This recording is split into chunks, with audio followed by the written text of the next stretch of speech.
Welcome, angry faithful, to the Friday What the Hell episode where we talk about political banter stuff and stuff that we found interesting on the internet.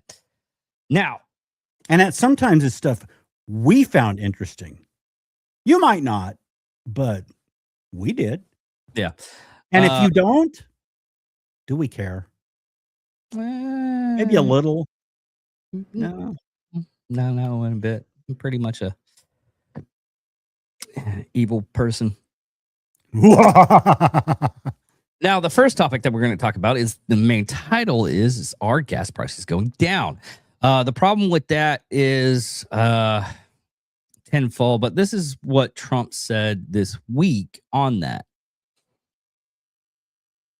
Justice to do an investigation for oil companies that you said gas prices were not coming down quick enough. That's right. And you are concerned that there is price gouging going on, taking advantage of the prices. Sir, can you elaborate on that? So it's ExxonMobil, it's Chevron, it's Shell, it's BP, it's a lot of them. The gasoline or the oil prices have come down so much, and we are not seeing anything at the pump by comparison to what it should be. We should be, in my opinion, at $2.25 right now at the pump. And we're higher than that. And we are doing a big investigation on it. Yeah, they're not reducing the prices commensurate with what's happening. Look, we are sending out, think of it, 19 million barrels came out yesterday. That is a flood. That's like a gusher. That's an oil gusher. And they should be much lower. The gasoline prices, which really is what people see more than anything else, but for their car. But the gasoline prices should be much lower at the pump. And the oil companies are possibly gouging. I hope they're not, otherwise they're going to be in big trouble. They're going to be in big trouble. We're not going to play games. Okay. Now, there's some controversy about that. The first one is from what the oil companies has said is they bought the oil at a higher price. So they have to make their money off of that. Now, if that's their argument, then I kind of could see it. But another argument on that is that most of those the way that oil prices vary, one is because of OPEC. OPEC's the one that does the worldwide gasoline prices. We don't do it, which is really sad, is because each country should have their own prices of gas or price for oil for, capitalism. That's how it should work. If we're selling our gasoline, our sweet oil, to like Venezuela to get their hard oil so we can process it and make a bigger profit, then the price is between Venezuela and us. That's how it should be. Another thing was said that a lot of the OPEC stuff, there's not a lot of countries that are in OPEC anymore, because the way that they want to do it is they want to slow the prices down because they want to keep a set price. OPEC does. So the global market. But a lot of those countries want to either pump more oil out, or they want to, staffer it back. And that's what OPEC gets the Middle Eastern countries to do. They go forward and back. And even they convince us to do the same thing. Which it should be, hey, we're pumping the gas up. We're making reserves. This is our set price. As the United States, Saudi Arabia can't deal with our prices for gas, oil and gas, because their prices, last time that we got it to drop down to like 45 to 35, which is comfortable for us, Saudi Arabia had to do like a 15% sales tax. They had to up the sales tax so they can make money again, because they weren't selling oil at a the price that they were selling it. So there's that. And this is the opinion of me. Okay? What we need to do is say to hell with global pricing. Set our own prices for what we believe that we can get a good profit out of. And that would stop the gouging on a lot of stuff. But right now, the gas prices aren't going down fast enough because of the whole, hey, this is our argument. We spent $120 a barrel for this oil. So we need to make our money off this first before we can start bringing the gas down. So that's the argument. Bill? Which is legitimate because the contracts, at least when I looked at some last year, they run about six weeks out. So what they're using now, they purchased about 6 weeks ago. Then you've got to consider the cost of to transport the oil. Diesel costs have gone up if they're transporting it by trucks. So there's that transport cost that also has to be built into it. So there's quite a lag really between a barrel of oil and the actual cost at the pump by the time you get the contracts, the transport cost, the refining, the time it takes to refine it. And as far as us setting a price, it's way too complicated because there's like from Canada, we get theirs dirt cheap, but we provide them reasonably priced diesel because they don't have the refining capacity. And that's where the complications get in, is countries that can refine certain types of fuel, can't refine. You have to import them and export the refined product, the oil, the base non-refined product.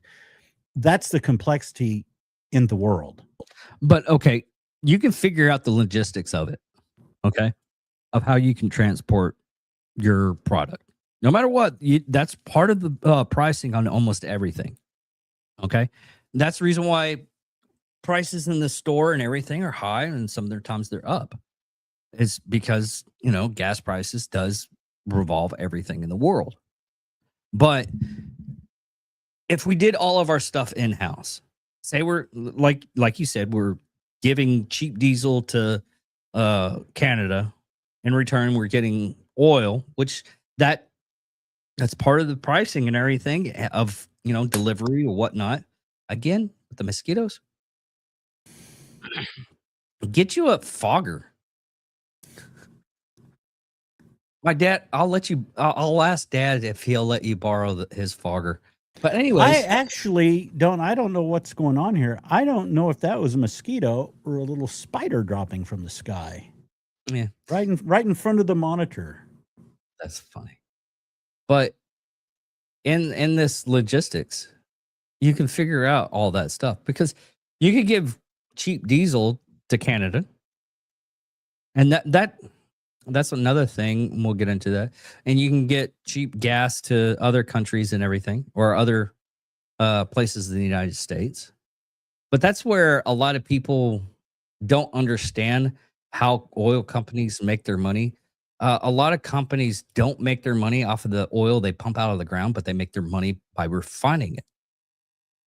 And that's what happened with Rockefeller back in the day. He realized he can make more money refining the oil than he can through the process of pumping it out of the ground.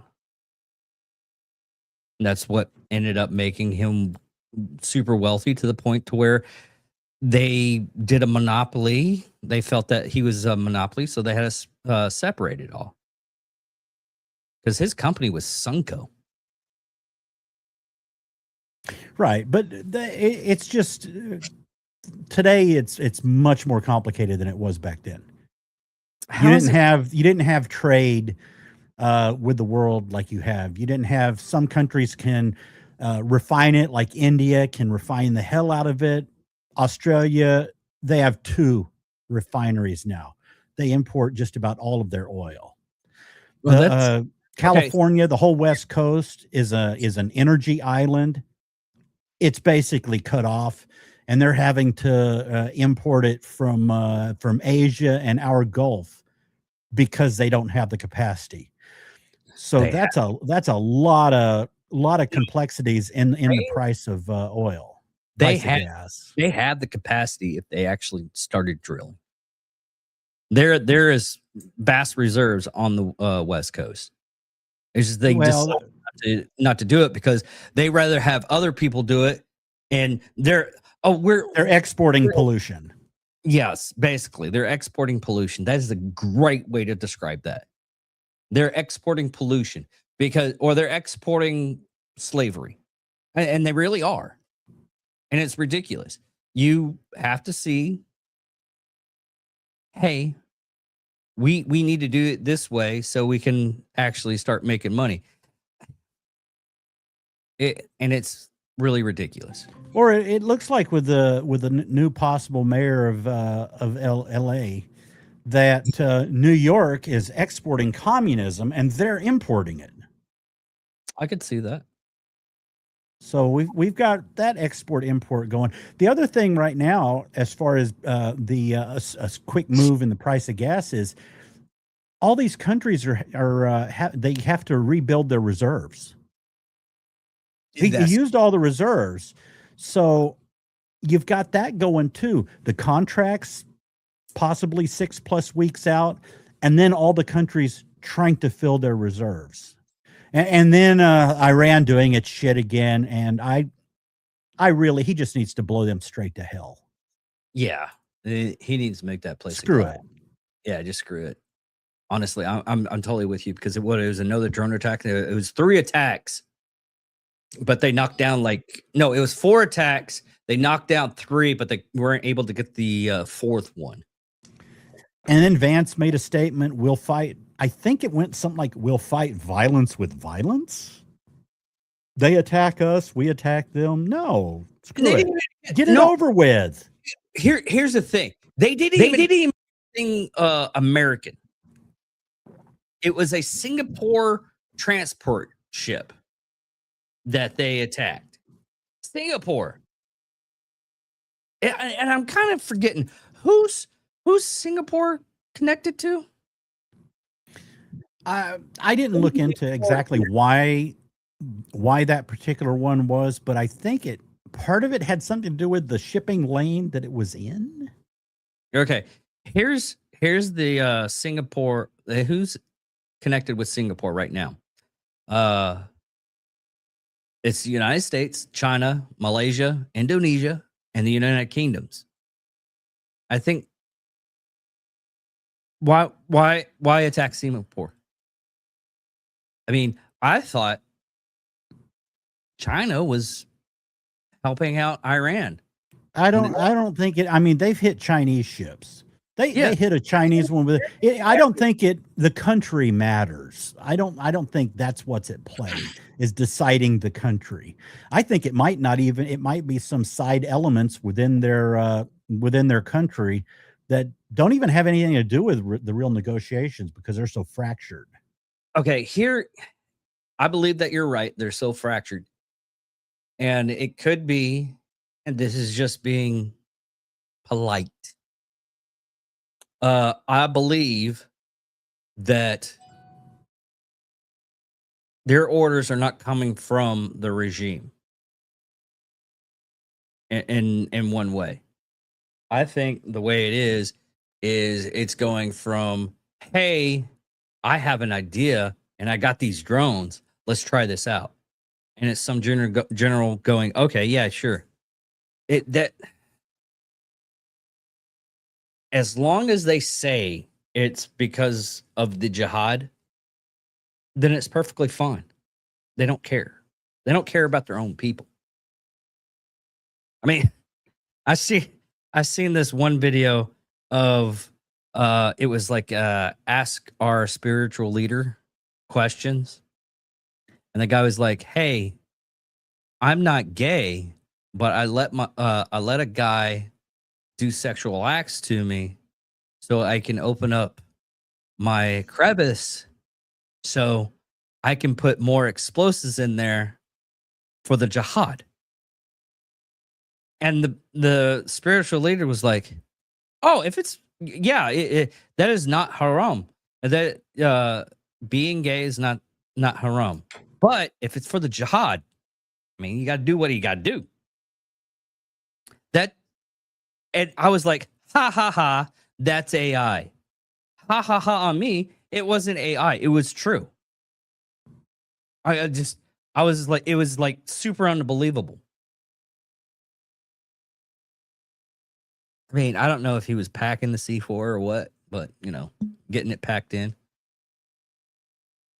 That would be funny if he was.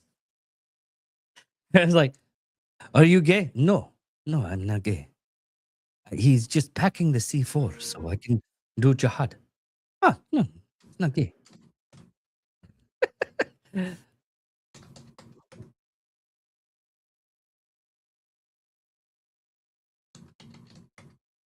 No, it's we're talking what we're talking about right now. And Bill, your camera's out again. No, it's talking about how ridiculous it is right now with Iran, what they're doing. Oh, hey, how's it going? Yeah. No, well, Bill's more Republican than I am, but it's just kind of strange right now that we're saying like left view or right view about this about the Iran is okay, backtrack to what they actually done now. They hit a Singapore transport. US had gotten rid of there was four attacks. They stopped 3 of them and one of them got through. That's what they're doing now.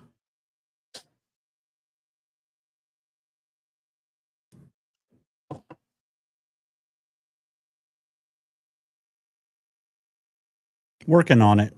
I seriously doubt that one. What? That I'm working on it? No. I'm talking in the comments while you get your stuff set up. And that one is a lie. Trump P tapes never got leaked. You're just saying weird stuff because you think it's cool and funny.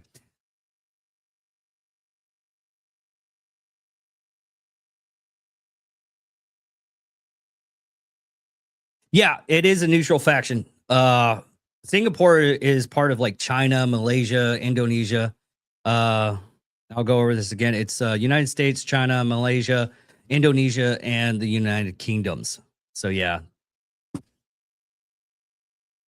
It wasn't even that clever. But yeah. Well, they've been hitting other ships too. They've been hitting Chinese ships. They were hitting everything. And that's why we were making a joke about how I watched this video and I can't play the video. I'll find the video again and put it on our X Wednesday show where we're only on X. But the video shows that one of their spiritual leaders was talking about is it gay if it's for the jihad? So if they can pack the C4 and have help packing it with another man, if you get my meaning, then as long as it's for the jihad, it's okay. I thought there was AI and fake, but I went down the rabbit hole trying to verify it, and it was real. I thought it was like more or less a satire, and it really wasn't satire, and that's even worse. That's one thing about the Shiite Muslims is they're severely radical, and you can go back and find how that faction actually faction of Muslims actually became part, because they were basically assassins and they did a lot of drugs to get them to start doing that. What is this? Uh,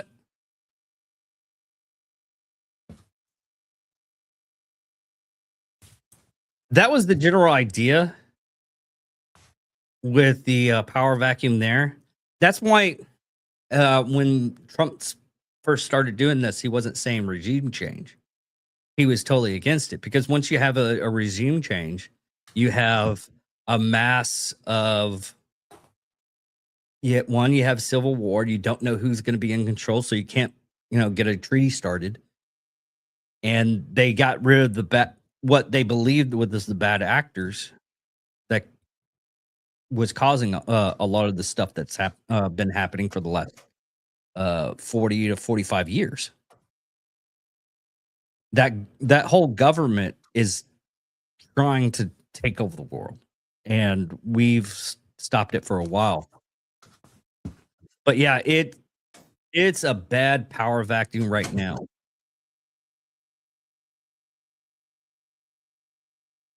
I hate to say this right now, but I'm all for getting rid of Iran's bad actors. And bad actors, I mean, is the Shah was a really big one. Well, we got rid of them. A lot of the generals that did genocide, all because they wanted to. You're saying this is a bad thing only because you're wanting to be the winner. When in all reality, having 12 dead troops because they decided to fund a terrorist organization. You think that's a good thing? Not at all. No, not at all. Now, another thing that's happening right now, and what I believe Bill was leading up to, was what's happening in New York, which basically, what do you got, like 90% tax on that's increasing, and people are fleeing that state, that city, to go to like Florida and everything.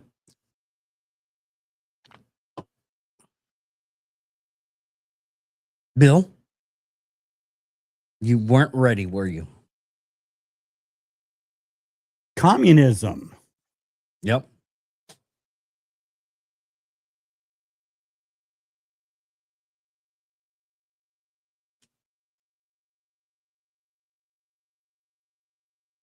Well, it's government, but yeah. Jim, Go ahead, watch this real quick. easy to sell. It destroys everything, but it's very easy. I'll be honest, I think I'd be the greatest communist in history. I'd give free rent. Ladies and gentlemen, from now on, you don't have to pay any rent. From now on, anybody wants a house, don't worry about it. Just pick the house you want. Everybody gets free food. Everything is free from this point forward. Everyone's going to vote for me. The problem is, after 2 or 3 years, the country is a disaster area. The country fails. They always do. It always does. So easy to sell. That first year, boy, you're the most popular. It's happening right now in New York and California.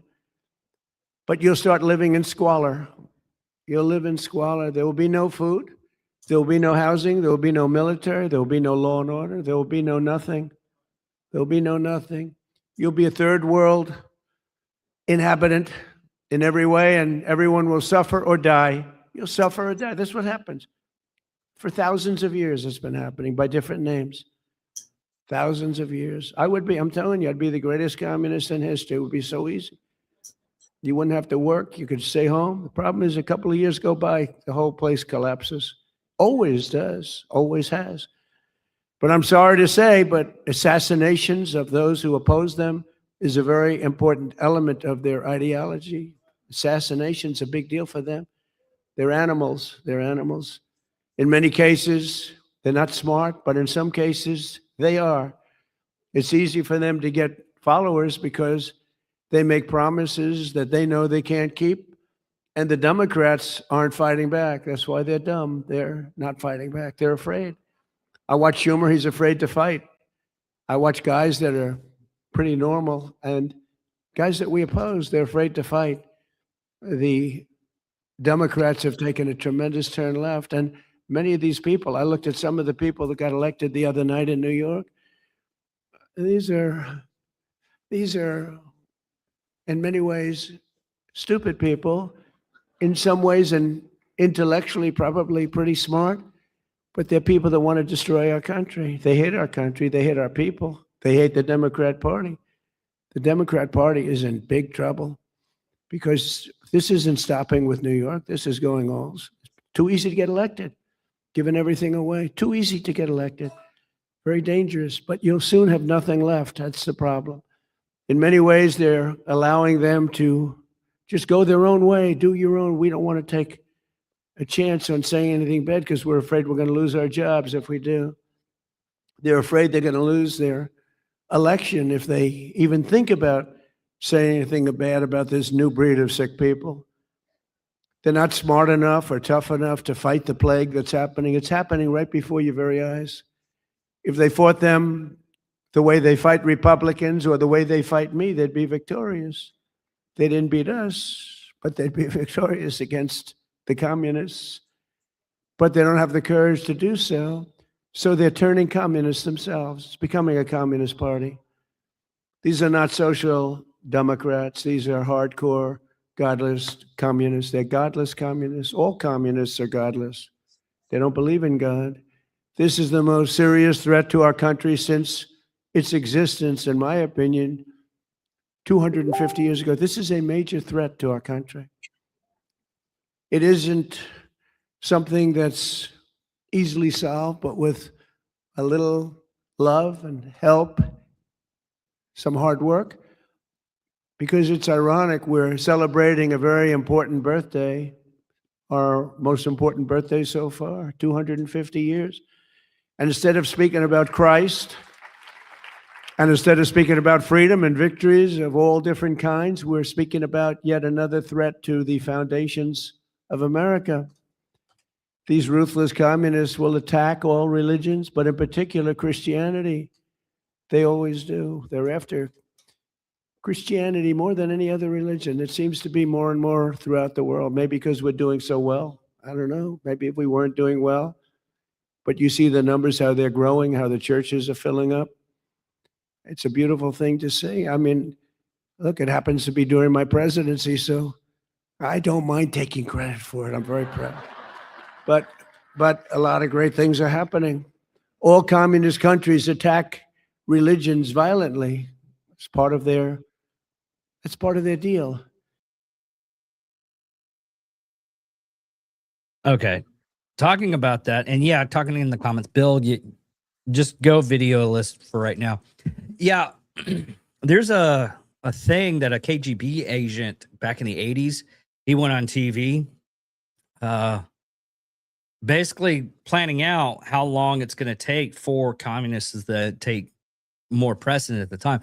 And a lot of people don't understand is there were people that believed in communists in the United States and even Nazism when it happened in the 30s.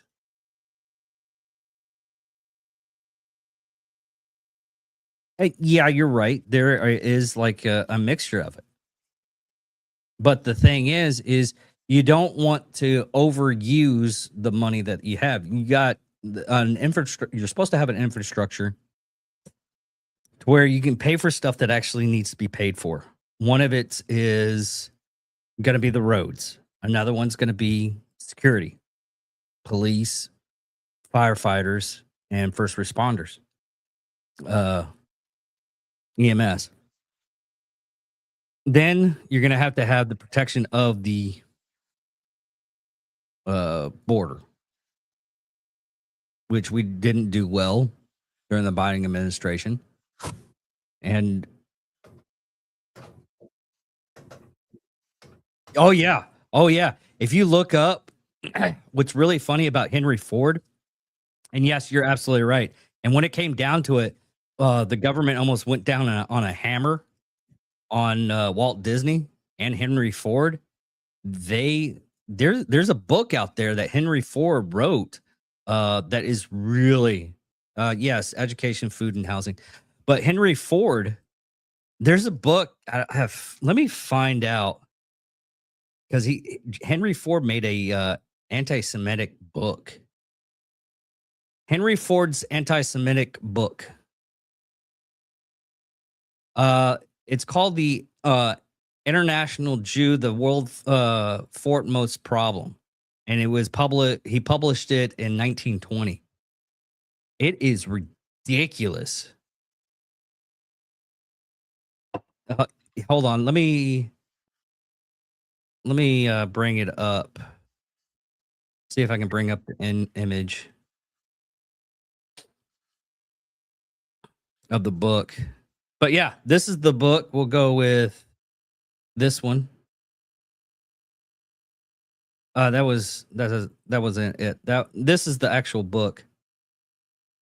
Let's see if we can find a photo of it. No. And I think Henry Ford actually talked. Yeah, there's the German version of it. But I think Henry Ford was actually he talked to Hitler a couple of times. But that was his book or pamphlet or whatnot. But yeah. You're back, Bill. Yeah, Henry Ford was until like when they actually started the war. Henry Ford was basically about to go Nazi, and let's just say the government didn't see kindly into it. But unfortunately, Bill, come back. You got one more thing to do, then we have to cut this short. And this is kind of a bummer because I had to end up closing the session out and bringing it back up. And I saw a lot of comments by this guy I wanted to respond to. But when I had to close and open, they're okay. Which one? They're all gone. Is it Chris Tomlinson? One who was making some legitimate, actual thought out comments. Yeah, that would be Chris Tomlinson. Which one were you talking about? Oh, there were several. I was just glancing through them when this quick question. How do I look as far as You look lighting? great. No, lighting compared to a few minutes ago. It's a little bit shadier. That's what I thought. But yeah. One more thing, Bill, and we got to go. Yeah, sorry for the technical difficulties. I'm actually running this on. Well, that's right. anyway. Before we go, and this is not going to be on for Bill. John Bolton is now a felon, and after pleading guilty to unlawful retention of national defense information, he and his mustache. I love this. Nick Sordor is freaking hilarious sometimes. He and his mustache have an agreement to pay a $2.25 million fine, face up to 60 months in prison, which is probably around about 2 years, and forfeit his pension. As Mr. Bolden just admitted, he put our national security at great risk and violation of the law and gave him all 60 months. So what else were you going to say about that, Bill? Oh, about communism? No, John Bolton. I didn't have anything to say about John Bolton. I thought you said there was something else attached to it. No, there. I think he. No, I didn't say anything specifically on that. I think there was some additional that he got out of, but I just kind of heard a little bit about that. Not really in depth. Been definitive. Yeah, nothing definitive. Yeah, but you got all these people. They're not Democrat socialists. They're flat out fucking communists. Well, that are winning all over the place. Yeah, they are, and they're fracturing. They're going to fracture the party. No, I mean, okay, here's the thing. as like yeah.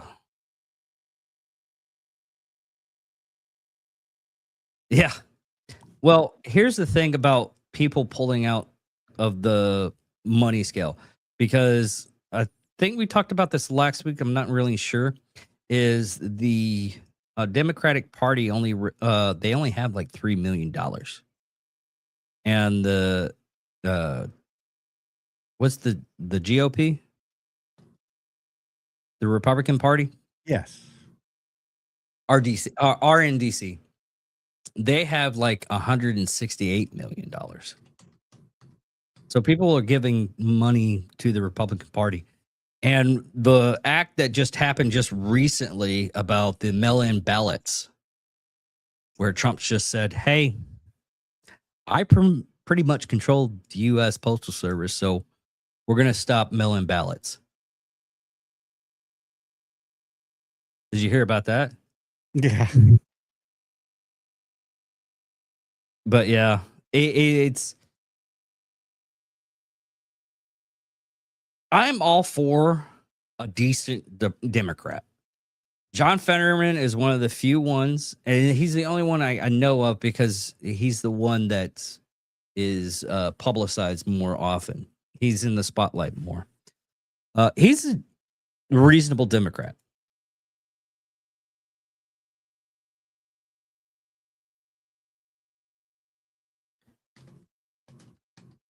It is crazy to hear, but it's also crazy to hear that Kamala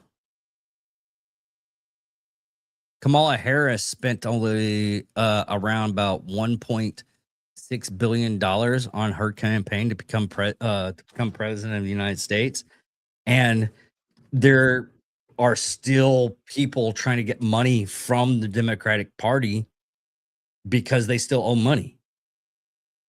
It is ridiculous of how much they spent. Most of their money they were getting out was USDA aid. US aid. Most of the money that what was happening is they would send money to NGO, and they would process that money back into the DNC. And that's how they were raising money to support their party, which after we found out and we stopped siphoning it, having people siphon from it and stop sending money on certain things, we realized how much the money was not going to, and this is sad, is it's both parties. Oh yeah, you're absolutely right. She was a shitty candidate. They had better candidacy, and what's really sad about that whole situation is how the DNC actually does their process of choosing a candidate. It's not democratic. The Republican Party is still democratic. They the Republican Party still votes to see who's going to be their vital candidate for the presidency. Democrats don't. They have like a what do you call it? Like a group thing in the Democratic Party. I can't think of the name right now, man. My brain's we'll call it a cabal. That's the closest thing I can say. But they have a group of people in the Democratic Party, and they don't go from votes or anything. They just go for whatever they feel is the great thing. And the reason why a lot of people don't understand why they had to choose Kamala Harris is because if they didn't, the war chest for the presidency would have been gone. And you're looking at probably around about $60 to $80 million gone, because they either the president or the vice president has to use that war chest. And by war chest, I mean it has to be more or less like it's a funds for the presidency, like running news ads and everything.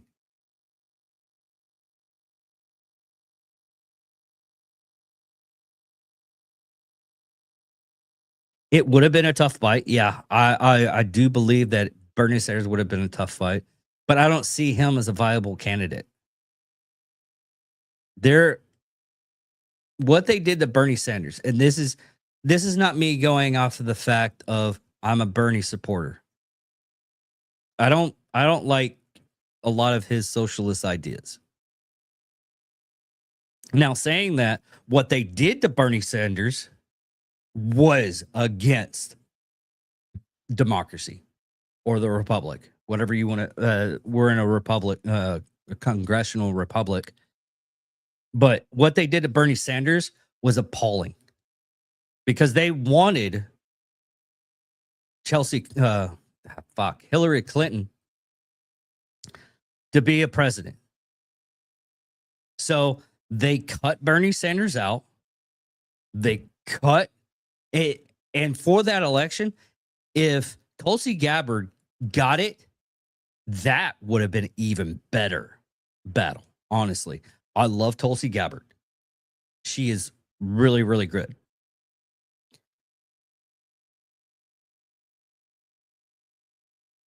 I'm really glad that she switched sides too. And I'm hoping that her husband recovers because that was just really sad what happened with Tulsi, because if it wasn't for her husband, she wanted to help out her husband through the bone surgery. But anyways, Bill, you got one more thing? Yep. That's it? Yeah, that's it. Okay. Well, thank you all for watching. Thank you all for listening. And thank you for the comments and having a discussion with us. We'll be on next week, but the only problem is we'll have Cynthia Anderson come on board and we'll discuss stuff. It'll just be me and her. And Bill will be on the 250 year in Washington, D.C. Yeah, it's as long as it doesn't get rained out, damn it. Maybe I had a spot all picked out. okay, Bill. Go ahead. Never mind. Let me just type it in. Go ahead. Okay. I had a spot all picked out for the fireworks.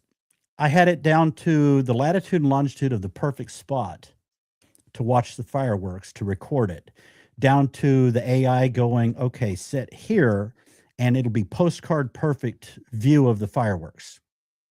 And then Trump announced a rally that threw the whole thing into chaos. Oh, you sit there now? No, you're going to have big Jumbotron screens in front of you. Okay, so let's sit across the other side of the river. And then I thought, oh, wait a minute. The fireworks are going to be backwards. I've never watched fireworks backwards, and these are going to be spelling things out and stuff like that, so it wouldn't be impressive. So I said, hell with it. So got tickets. I'll be on the mall in front of Trump's rally. Are you there? And he is having Guinness out, the Guinness Book of World Record out, and they are going to have the largest fireworks display in the history of the world. So over 850,000 or around 850,000 shells, 8 barges. It's going to be fabulous, but I've been watching the weather and I'm a little worried about that. So let's see what happens. I also hate flying, and every time I look at the forecast for the day that we're supposed to be leaving, it says gusts over 40. Okay. Well, we stream on Mondays at 8 o'clock. All of ours is 8 o'clock Central Time frame, Texas time. Great time. Mondays is going to be our sports show. And on Fridays, we do the political stuff or banter or something that we found interesting. But yeah, thank you all for listening. Thank you all for watching. And I will not be here for the next 2 weeks. Yeah. You got Bill going on hiatus for 2 weeks. We are not going to be sad. Anyways, I'm going on special assignment. Yeah, there we go. Thank you very much, Chris. Thank you all for listening. Thank you all for watching. Thank you very much for the comments and the discussion with us. And I We like- apologize for the technical difficulties. We actually like good comments where it's actually a discussion and not a beratement and rage baiting. But Yeah, come back in a couple of weeks, Chris. I'm David Dickerman. And I'm Wild William. Thank you all for listening. Thank you all for watching. Love you guys. Goodbye. Bye.